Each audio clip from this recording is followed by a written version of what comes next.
So it's 3 o'clock, so I think we will get started. We welcome everybody. I've got a few sort of startup notes, and then we can get into the presentations. So this is the webinar for how to work with your municipality for co-ops.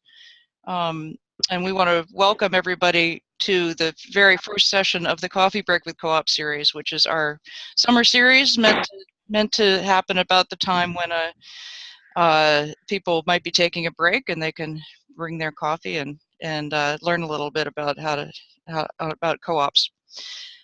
This focus in particular, I've had people starting to ask about working with the municipality, and then I can see tremendous success from some of our co-ops who have really partnered closely with municipalities, and then in other cases where challenges with municipalities could actually prevent the co-op from really being able to move forward. So we're starting to realize it was a very important topic, so we wanted to have this webinar.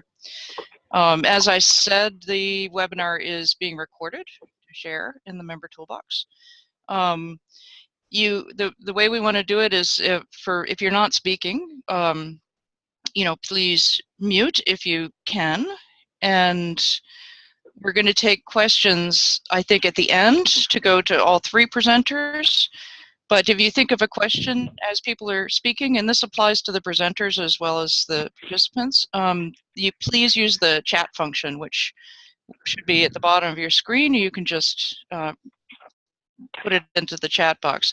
If you're just calling in, then at the end you can unmute your mic and ask any question you like. So each speaker has about 15 minutes, and I can introduce, I think I'll introduce all three of them now in the order we're going to invite them to speak. So we have first, we will have Mary Ellen Scanlon, who is a founding member and director at the Mustard Seed Co-op in Hamilton. She's currently retired. She worked previously as a municipal planner in Waterloo, Calgary, and as well as Hamilton.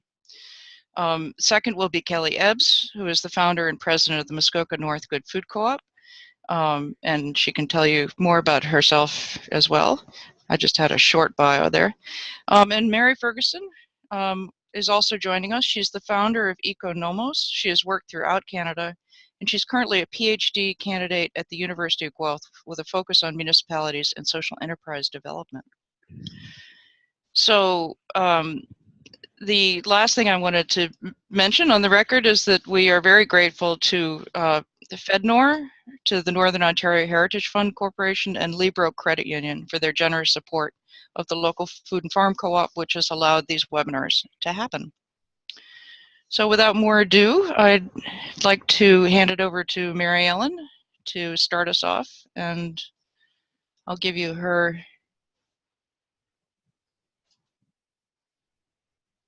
There we go. You should be able to see. You see this now? Sally, I'll let you know that I've disengaged from the video and all that. That's okay. But I'm hoping everyone else can see the slides. Oh, wait, I'll put it to there. So that should be now full screen? Yes, I can see it all now. Everybody good? Okay.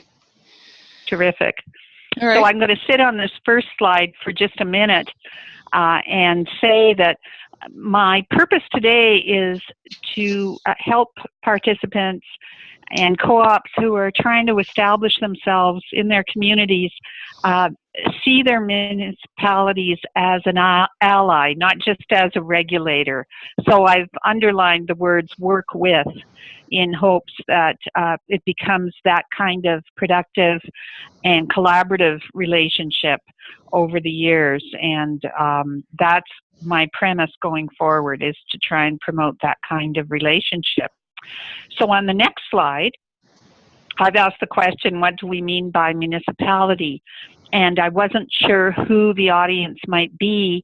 And depending on the nature and size of the community, municipal functions could include the sorts of things we're used to, the decisions made by elected municipal councils or band councils, along with their administrations. But all of the other kinds of activities I've listed here could be part of a municipal operation, or in some communities, they are separate entities. The bottom line is that last bullet there, that my talk's going to refer to any organization that either regulates or provides support or promotes small businesses and or healthy food at the local level. So we may find that in addition to interacting for purposes of approvals, there are a variety of municipal type functions that a co-op could deal with as they establish themselves. The next slide is my key messages. And I think my overall message is that a co-op should see itself as an important enterprise and a player in the local economy as well as the local community. And as I go on a little further, I think I'll try to elaborate on that thought a bit. I know that sometimes co-ops have a tendency to see themselves as a community organization or perhaps indeed as a social enterprise. But when it comes to municipal interactions, co-ops are small businesses and should view themselves in that capacity. So my 4 key messages are here, and I'm going to elaborate on each one. The next slide, and I apologize, it's my only photo. This is a very text-heavy presentation, but it's a photo of my own home co-op, the Mustard Seed in Hamilton, and one of the events that we have from time to time for our members and customers. And this one is on a particularly nice summer day. When you look at this photo, though, I can point out a number of different ways that this co-op and this co-op event could have an interaction with a municipality. First of all, we are in a leased premise in a building. We are subject to building code and fire code regulations. We were fortunate in that we followed another grocery store. There was a grocery store in this building previously, so we didn't have a particular issue with the zoning, and the parking was grandfathered. We may not satisfy today's parking requirements, but there was a grocery store in there, so we moved in. But we did have to deal with a zoning restriction that wouldn't allow us to have a cafe. So we were involved with the municipality in that regard. As you can see, we have signage on the building, and many municipalities regulate signage. That's something else we had to deal with. You notice that we have a band playing. If that band were to play into the night, we would probably be dealing with a noise bylaw and have to be considerate of our adjacent neighbors. And we are on the edge of a residential area, so that's an issue for us from time to time. Our canopy over at the right-hand side of the page is right up against the public right-of-way in a major street in Hamilton. So sometimes when we use that for outdoor market or outdoor vendors, we have to consider our limits and our use of the public right-of-way. So we are in many ways no different than other small businesses when it comes to the municipal worldview and their interest in regulating land. And also because we have food service there, we're subject to municipal health requirements. And that's another consideration for co-ops. So on the next slide, I talk about this notion of co-ops being a small business. And I think it's important to see your co-op as part of the business community. And establish an ongoing relationship with the municipality. Once approvals are done, etc., find different ways to relate and engage with the municipality. I've offered a little advice here on how to deal with a municipality. Keep all your interactions in a proper business manner. I've offered 4 tips there. Ensuring that you are dealing with a single representative or a couple of representatives. I know this poses difficulties when you are dealing with boards and committees, but it's very difficult for the person on the other side of the counter to deal with diverse opinions. Designate and empower representatives with an understanding of what they're going to agree to. Always be prepared for meetings and delegations. I'd encourage anyone, if you aren't familiar with municipal meetings, to attend a meeting before your date comes up. If you have to go to council, and you can see how these meetings function and how the people that attend and participate operate. Always submit complete information. This is something that people sometimes have difficulty with, but the bottom line is do as you are asked, provide the documentation, and provide it in a timely fashion. Make sure that your representative is responding to calls and requests for information.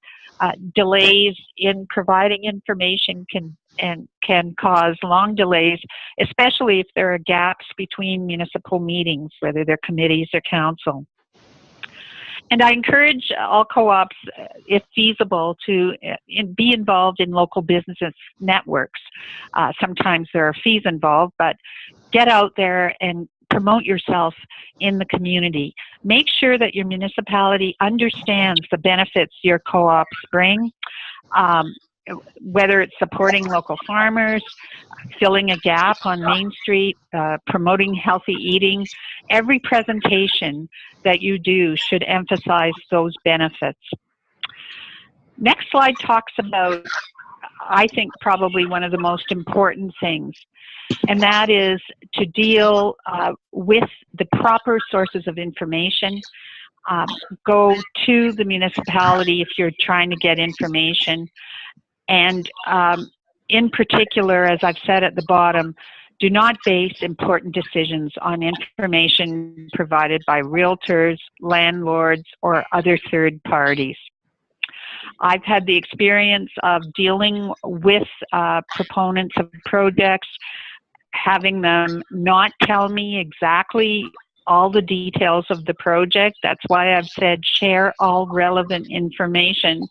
It's like going to the doctor's office. Answer completely and honestly the questions that you're asked. And even if you're thinking of doing something, talk about it with the municipal staff that you're dealing with. And notice that I've said staff. Having a conversation with your local councillor at a barbecue is important to deal directly with the people who will be making the decisions and processing the applications. And a lot of people get caught by surprise when they discover how much it could cost, either to get a zoning verification or to get your permit. So make sure that your budget covers all the possible fees you might deal with, and that includes professional drawings. People who have only dealt with a municipality for something like a home deck or a small addition are often surprised at the requirements for a commercial space. The next slide, if there's a parade, join it. I encourage all co-ops to look for strategic partnerships in your community and determine whether there are existing local policies or programs that you align with. For example, does your community have an economic development strategy that supports agribusiness? There could be a local food security strategy that advocates eating more local food. Assess what's going on in your community, and I find a lot of co-op people are pretty engaged in their community anyway, but see whether there are other initiatives, other policies that your municipality has endorsed that help you promote what you're doing. it is also helpful if you are applying for grants from a municipality to be able to say, oh, our project, our co-op will help you with your local food security strategy, or will help you with your public health initiative for eating healthy whole foods. So it's important that when you make presentations to council, you emphasize how you are supporting initiatives that they're already fully behind. And my next slide talks about the ways in which a municipality might assist you. And as I was thinking about this, sometimes this sort of assistance comes more easily in a smaller community. But in addition to the regulatory role of a municipality, are there other ways they can help you establish the business and get the co-op off the ground? For example, a municipality might have vacant space that they would be willing to rent. Do they provide special services for small business? So, for example, some municipalities will expedite approvals or assign a staff member to your project to walk you through approvals processes in order to facilitate the establishment of businesses. Some municipalities offer training in areas like preparing business plans. So make sure you're aware of those kinds of programs. Or it could be that the municipality is collaborating with one of the small business enterprise centers around the province. So find out if you can get that kind of help. Depending on where you locate, there may be grants from the municipality. For example, if you locate in an older building that has heritage significance, there may be grants to assist you in making improvements or renovations. Some areas have facade grants for signage that support, for example, in a downtown area that a municipality is trying to foster growth and improvements. There may be programs that are accessible to you depending on your decisions about location. There may be municipal websites or newsletters that would promote a new business, and that would be of value. Municipalities can also provide letters of support for funding applications. It doesn't hurt with certain programs to have a letter from council or the mayor. And from time to time, municipalities also have surplus equipment. They may periodically sell at reasonable rates office equipment or furniture. And given the broad range of things municipalities do, you may find even things like coolers, for example, that are available from municipal recreational facilities and things like that. So I think the important point I want to make is that a municipality should be a partner and an ally. And remember, your co-op is an important contributor to the municipality, and they need to be aware and understand of your role and what you can possibly bring to the community. So with that, I would be happy to answer questions, and I know we're going to have some other examples. I know that Kelli has a good relationship with her municipality, so I'm happy to turn it over.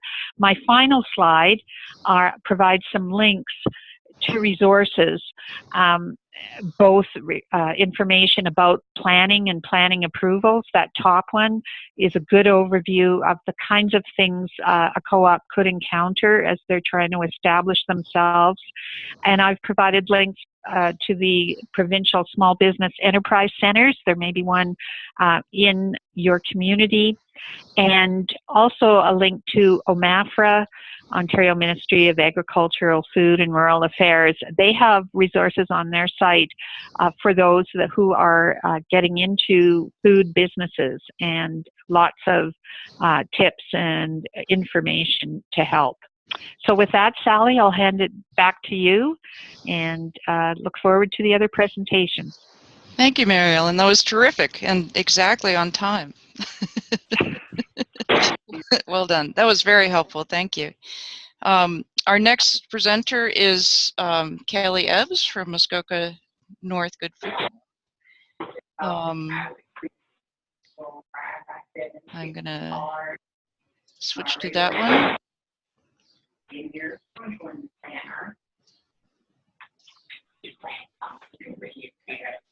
There you go, Kelli. Kelli. Awesome. Can everybody? Still there? Oh, sorry. Yeah. So welcome. Thank you, Kelli.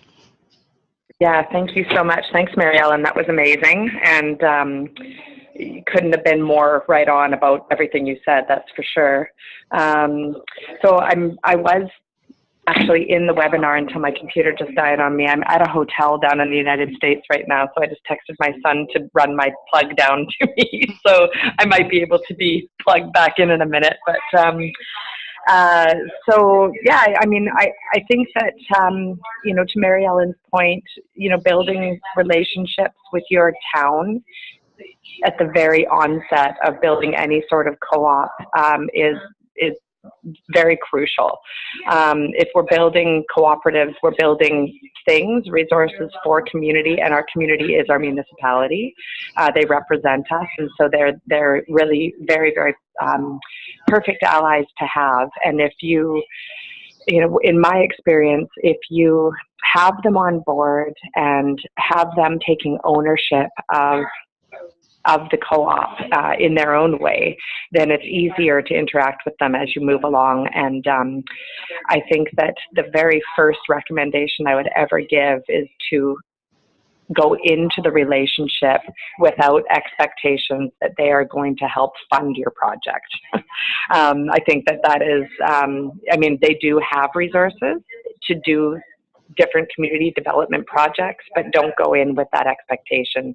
And then as you start gaining the trust and you start building a relationship with them, it's easier to kind of broach those subjects of funding assistance or leveraging the use of their municipal spaces or whatever it might be.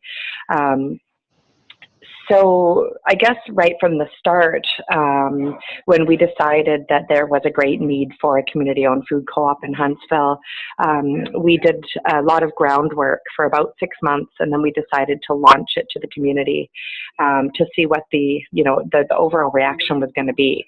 And we decided to do that in a municipal space.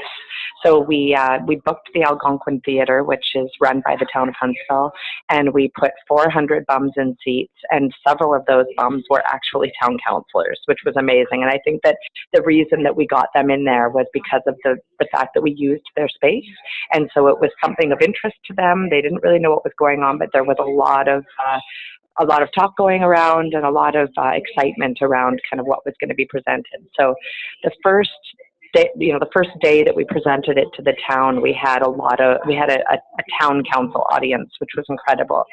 And at the time, we were nearing a municipal election.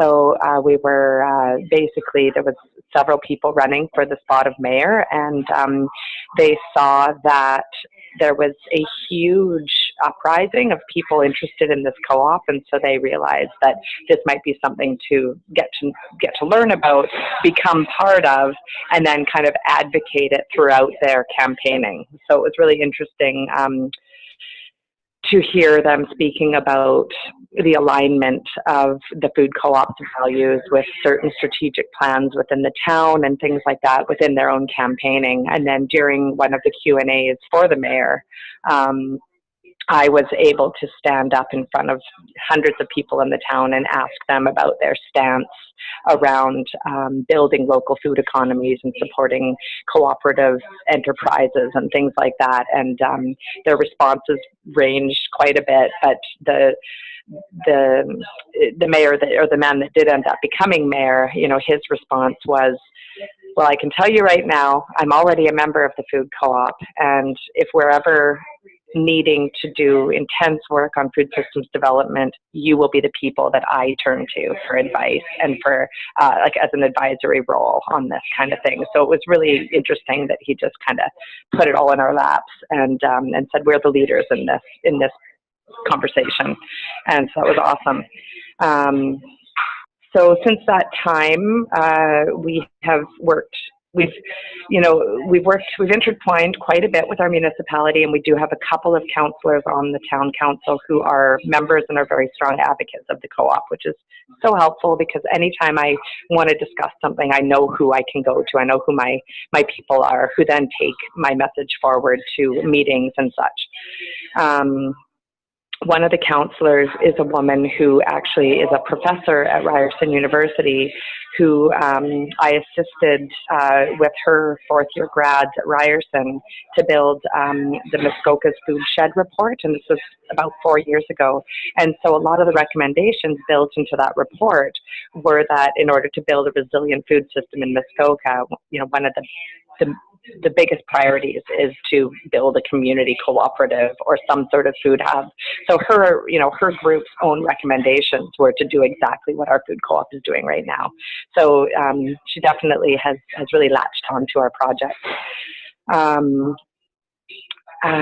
So, apart from the municipality, and we do a lot of different events in town on municipal grounds. Every time we do an event, we almost are always renting their spaces. Sometimes we're getting small grants back from them to help us pay for those spaces, but we have given more money to the municipality than the municipality has given us so far when it comes to those types of things, which I find interesting. And I think maybe that's another reason why they are backing us so much, because they see that we're actually a revenue source for them at this point. But the town of Huntsville is huge, but then also the district of Muskoka has been a very huge ally, and we're working on some different projects with them around poverty reduction and that type of thing. And then as well, and this is something that, maybe it's not so much municipal, but I think an incredible partnership to always think about making is that with your Chamber of Commerce. Because as Mary Ellen said, we are small businesses, and we are enterprises that are competitive to other enterprises in our community, and we need to be seen as that. And so if you have the support of your Chamber of Commerce, and they are showing that outwardly, then you become more part of that real business model in the town you're in. And we've been super lucky that the executive director of the chamber has been an incredible supporter.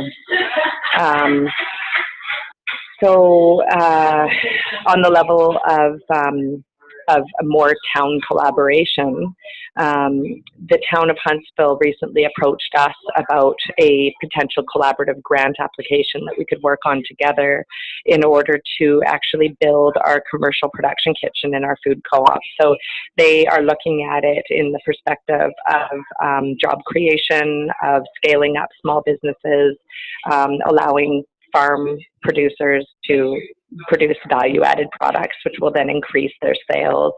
And they're looking at it on that level, but we were able to write together an application to OMAFRA to really build a beautiful kitchen. So we're still waiting on that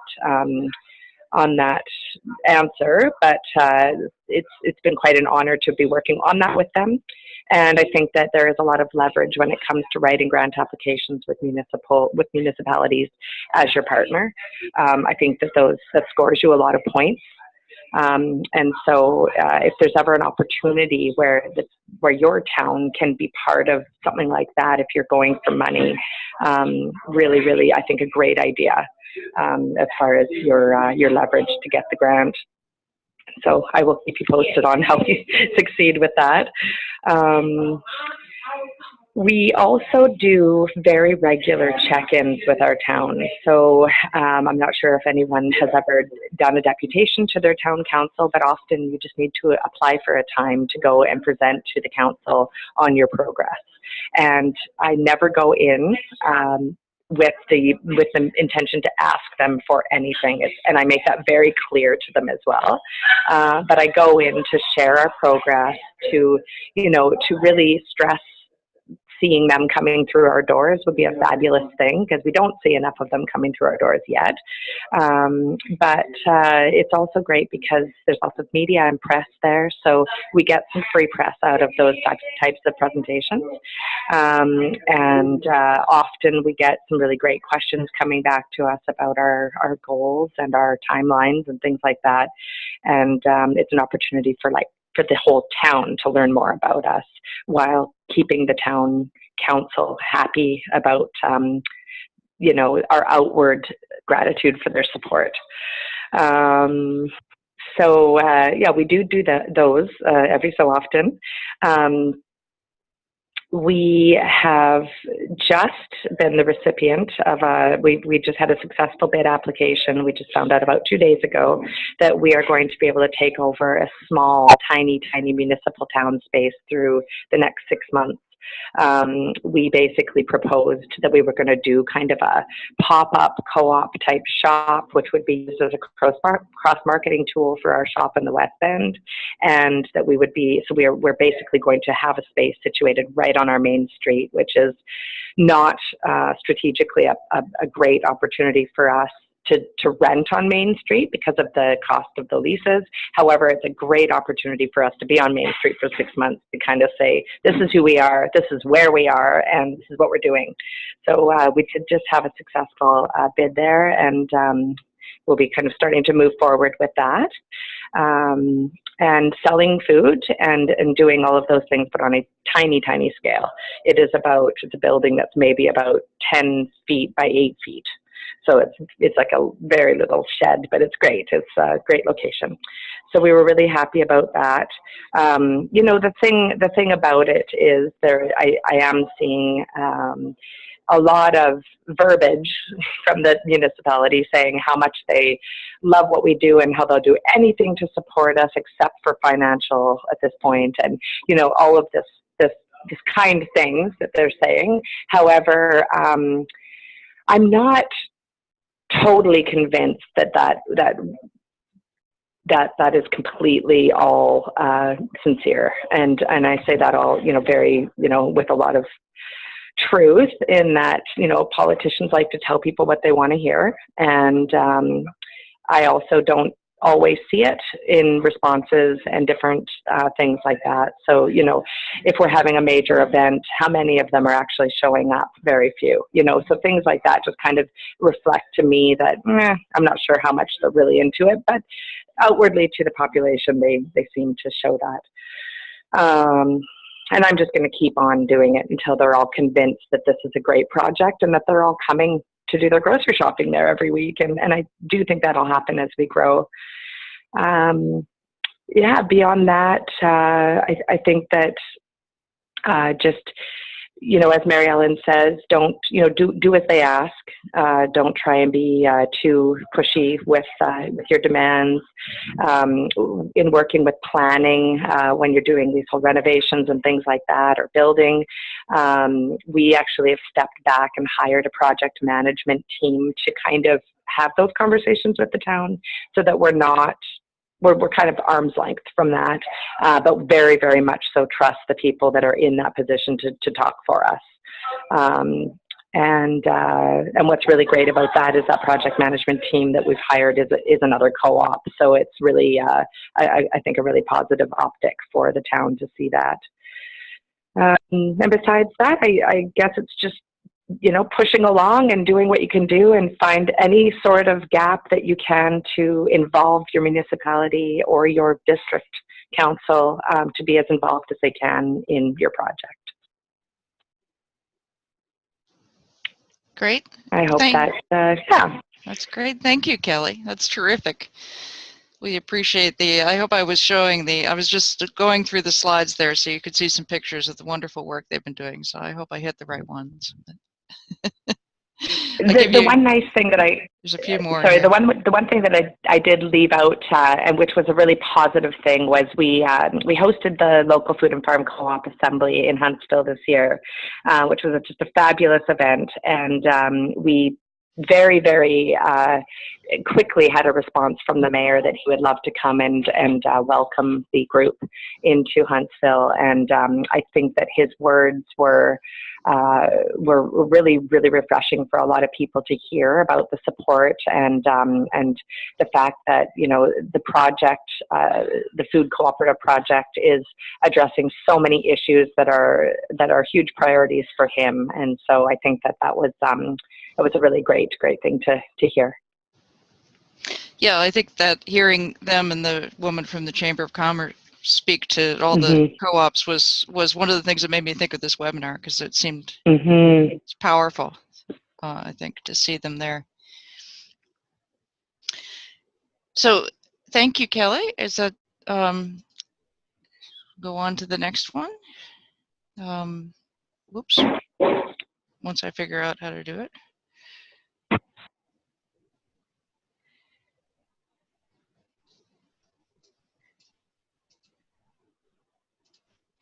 So our next speaker is Mary Ferguson, and Mary, I can, as I said, I could move the slides on for you. Just let me know when you're ready. That's great. Thanks for inviting me to be involved in this. It's been very interesting to hear both Kelly and Mariella talk about a lot of very practical things that you can do, and I will be providing some of those similar kinds of suggestions.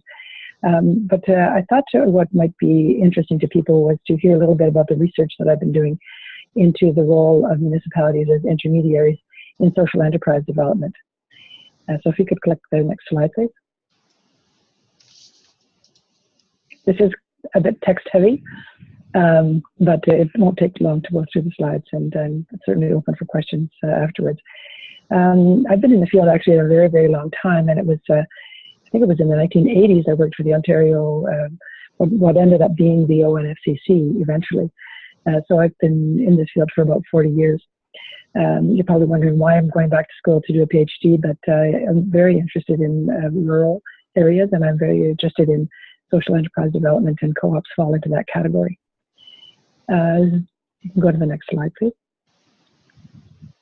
So the current research I'm doing, which is funded by OMAFRA, is looking at the role of municipalities as intermediaries in social enterprise development. And I'm interested in place-based policy. So I'm at the very end of 5 years worth of work. I'm planning to complete in September. And so what I'm going to be providing you is some of the high-level learning that has come out of 40 rural and remote municipalities. The interviews that I've done have been with mayors, with CAOs, with economic development officers, and with some people who are operating social enterprises as well. And so what I've been able to glean from all of that is what I'll be providing in the next few slides. So one of the things that is very clear, and again, I define a co-ops as being a type of social enterprise. And so there's a couple of quotes here that I quite liked in terms of what a social enterprise is, and that it's really attached to the idea of a social economy, the part of the economy that's not necessarily driven by profit.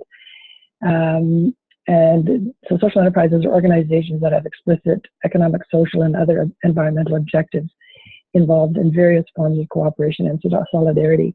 And just listening to the other two speakers speak, there are a number of other kinds of outcomes that come out of the work of co-ops in local communities. So social enterprise is defined neither as a corporate form nor as an economic sector, but rather as an approach or a means that is used to achieve an end that is both social and economic. And I think for all of you who are involved in co-op development, there are a number of things that you're trying to do that have to do with, in the food sector, linking producers to consumers, but that there are other outcomes. Sometimes it's community engagement, sometimes it's health, and the other two speakers alluded to some of those things. Next slide, please.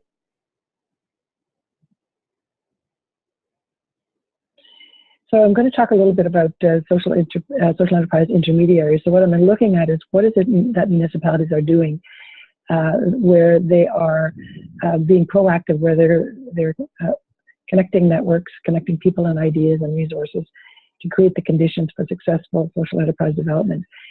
And so I started with the question of municipalities as being intermediaries, and looking at their role in social enterprise development. But what came out of the research was that a lot of municipalities are also practitioners in that they're operating their own social enterprises. not having a definition would be sort of important. Go to the next slide, please. So I've been following the social enterprise ecosystem evolution over the last, well, many years. And what I've been seeing happening is that there are a lot more players in the field in the last 10 years. And there's a lot of work that's going on in social finance. There are universities that are getting involved and being part of the social enterprise ecosystem. One of the things that I found is that from a provincial government perspective and the support for social enterprise, the attention seems to be focusing more on for-profit social businesses, and that is really eclipsing attention to not-for-profits and to rural areas as well. The Ontario social enterprise sector is not a unified sector.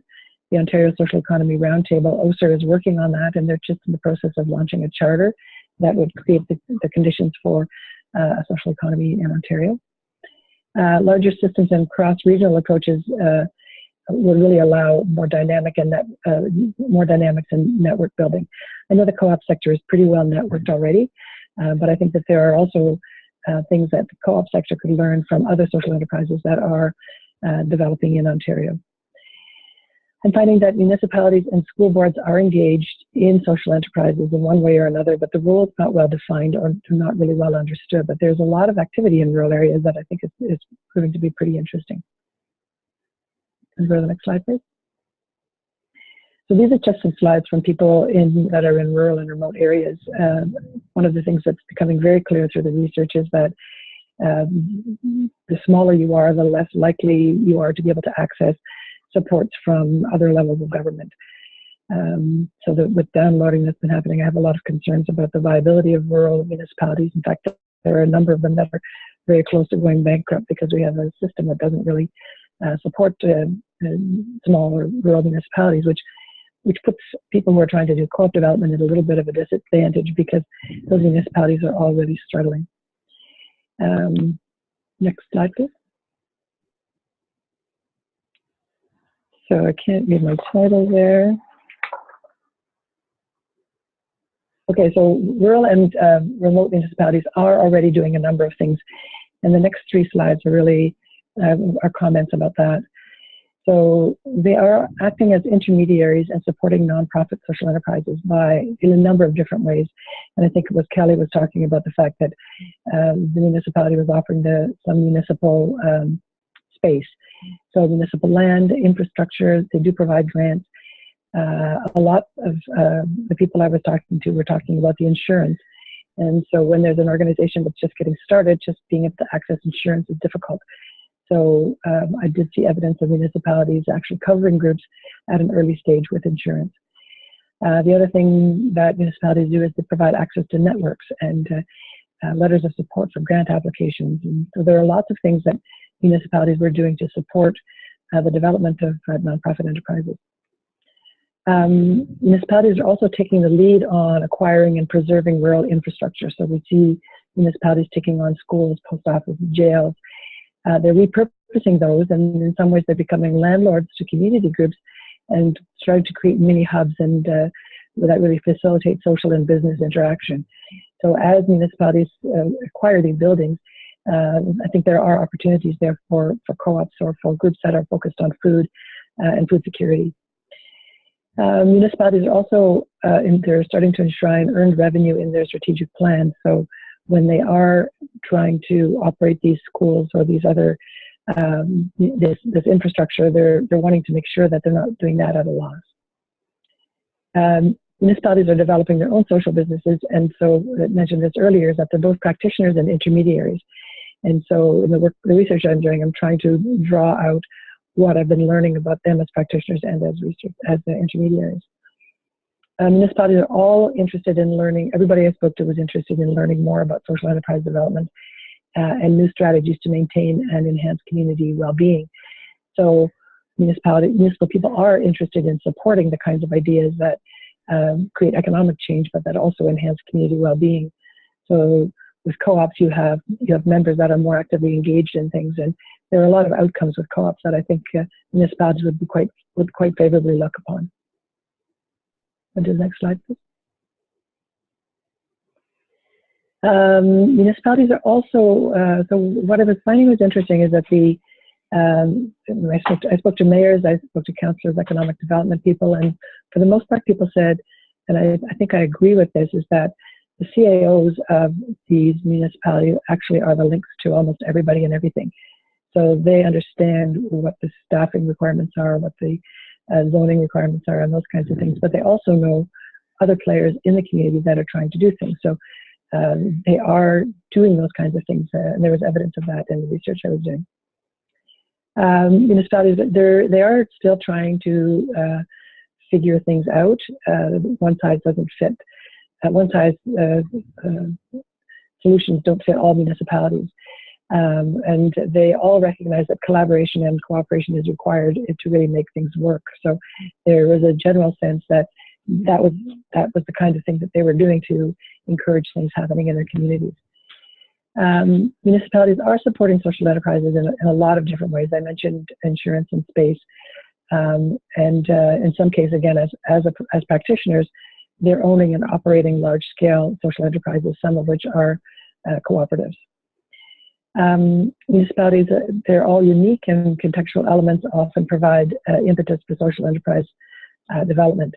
And so some municipalities there's evidence of them adjusting policies to support certain groups, such as waiving building fees. So there are ways that if there's an impediment that is in place at the bylaw, that there's precedents that municipalities are actually adjusting things to make the context more favorable to some social enterprises that are developing. So the municipalities provide access to networks and enhance social capital that you can really influence what it is that you're going to be doing and who you're going to be speaking to. I think it was Marielle, and you were talking when I took a few notes when you were speaking, and you had some very good, very practical suggestions. And one of the things that I wrote down was you should be everywhere all the time, because other partners that might be interested in what you're doing, you don't really know where they are. So don't assume that people are not interested, whereas in fact, I think the experience I have with the municipalities is that they are very interested in economic solutions and solutions that create social engagement. So I think that I think there's lots that can be gained. So let's just do the next slide. I think I'm almost.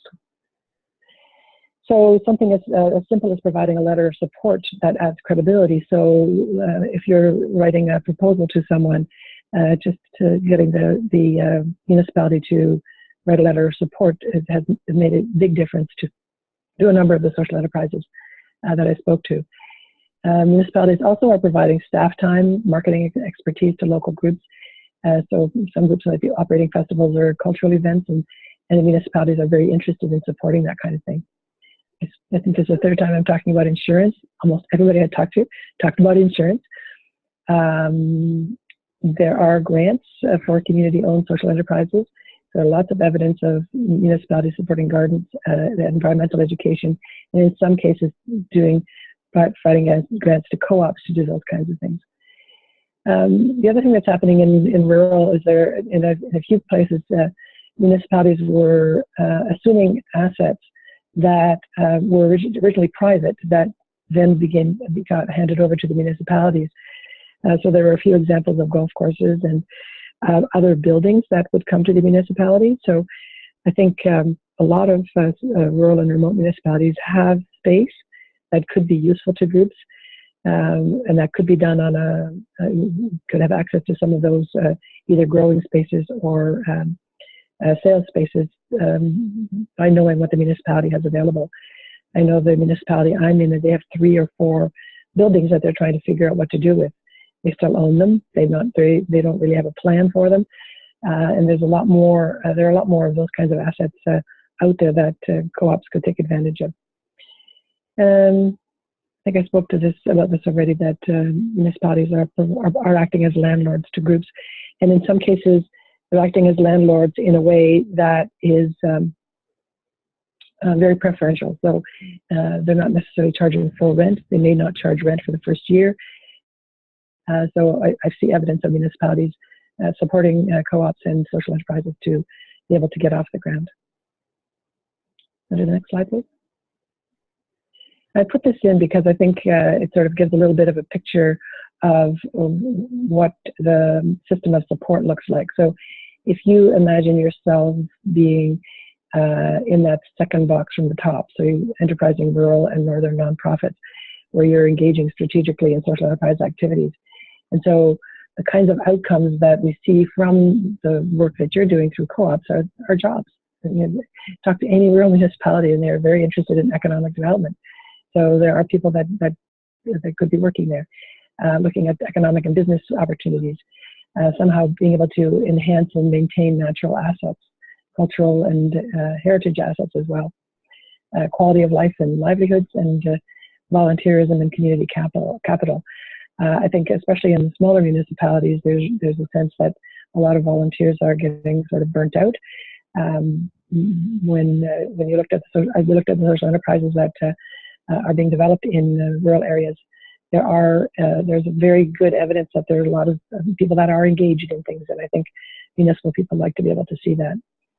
If you look at the sort of mishmash of boxes and circles and things below, I was interested in looking at, this comes from another research study that I was involved in, where we're looking at the system of support for social enterprises. And so I think when you look at the outer ring, which is the darker boxes, having co-ops have access to relevant resources and research. And I think that certainly co-ops have more of that kind of system than other sort of broad social enterprises. Having trained developers and practitioners to work with co-ops, having enabling and aligned policy. And I know when you're in a food co-op, and food handling, and there's a whole lot of things that when you start looking at the details, that almost gets mind-boggling about what you can and cannot do. Effective collaboration and coordination, and then targeted funding and investment. So, and then the lighter boxes in the middle are really looking at who could potentially be part of your support system, sort of interregional and provincial networks, regional social enterprise intermediaries and business supports. I think it was Mary Ellen, you talked about being able to access the business supports that are in an area. Government and institutional partners. I know that currently the Local Poverty Reduction Fund is starting to look at food security as an area. So where you might not have thought there was a link with co-ops, food co-ops, there is starting to be a link now. And then sector developers, people who are interested in the social enterprise and co-op sector, and to be able to develop the sector so that there can be more of this type of work going on an ongoing basis. I don't know if I spoke for 15 minutes, but I'm just in the process of wrapping up my research. I'm trying to finish this thing so I can be finished in September. And so in preparation for this, I just did a quick scan and thought, okay, what might these people want to hear about? And that's sort of the best I could do at this point. So thank you.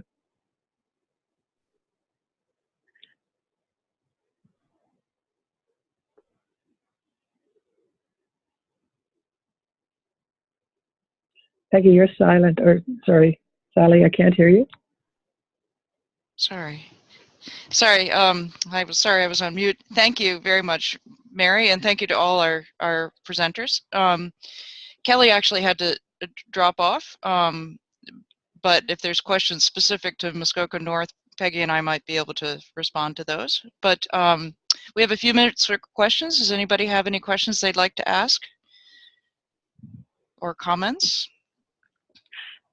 Sally, Mary Ellen here. Yep. I was reflecting on Kelly saying that the municipality didn't seem inclined to give them money. And I was just going to comment on my own interactions with the city of Hamilton, where we're located. They do have a community grant program, but they have not yet quite accommodated the notion of a social enterprise, or an organization like ours that on the surface is a business, but we're incorporated for not-for-profit purposes. And the paperwork doesn't lend itself to our kind of organization. So we're still working with them to help them understand that yes, we are a grocery store, and we are selling hundreds of thousands of dollars in groceries every month, but we still, for example, could use a grant to support our education and outreach programs, and that in that context, we are not the same as other businesses. We are operating more like a community nonprofit. So I'm hoping as we progress with an understanding about social enterprise and operations like co-ops, that some of that misfit might be eased somewhat. That's great. You've actually answered one of the questions that I had written down about the level of understanding of what a co-op is, because I know that people can run into that with banks or even credit unions having to explain what it is that they do. Did we have another question? I thought I saw somebody turning their mic on. Yes? No? Yes. I have a question, which is I was curious about what I know, Mary Ellen, you talked about specifically about working with the municipal staff and that being sort of different from working with the politicians. Can you all talk a little bit about the timing of when you should approach a municipality as you develop a project? Like how early?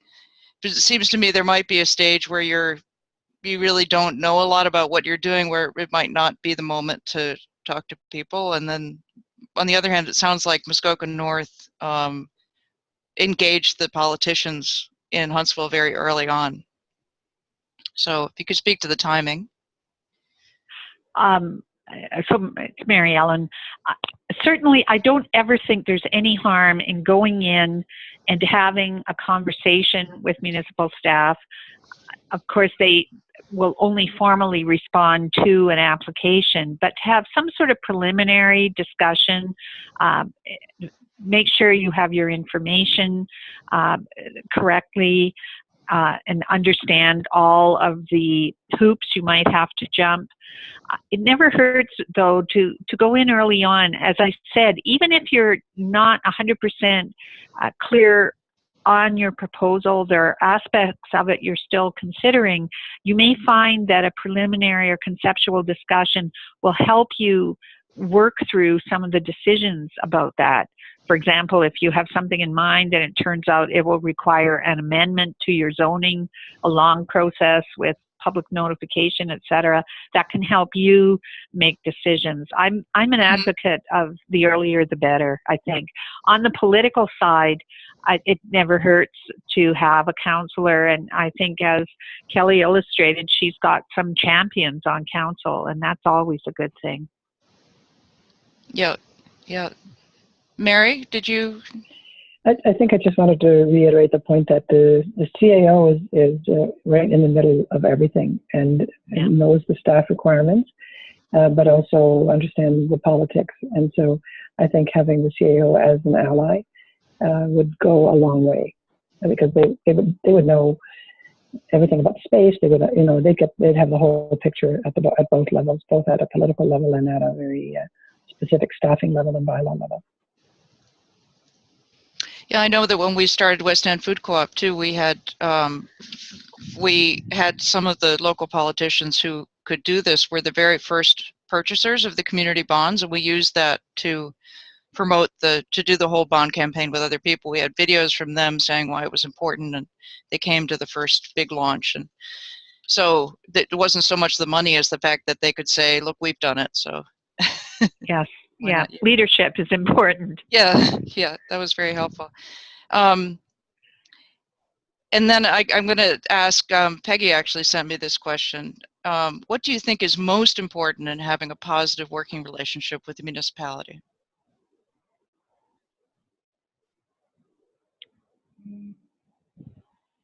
I would reiterate that it's important to constantly being put out in front how you're contributing, what you're doing to benefit others in the community, and the fact that, as Mary alluded to, you are creating jobs, you are supporting a broader economy.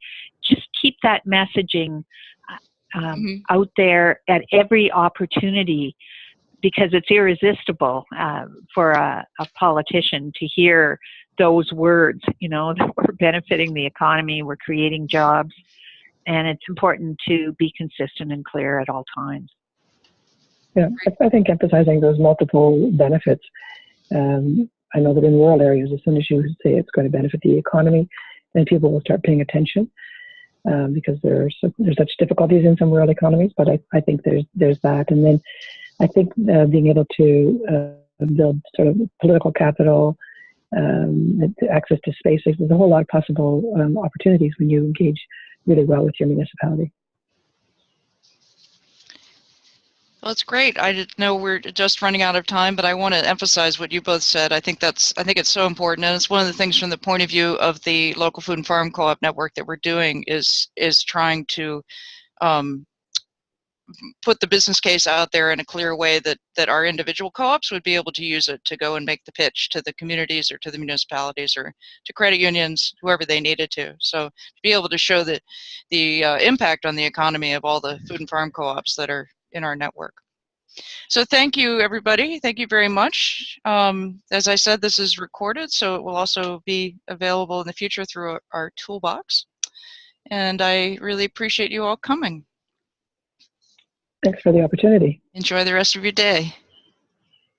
And enjoy the wonderful summer harvest. Take care. Yeah.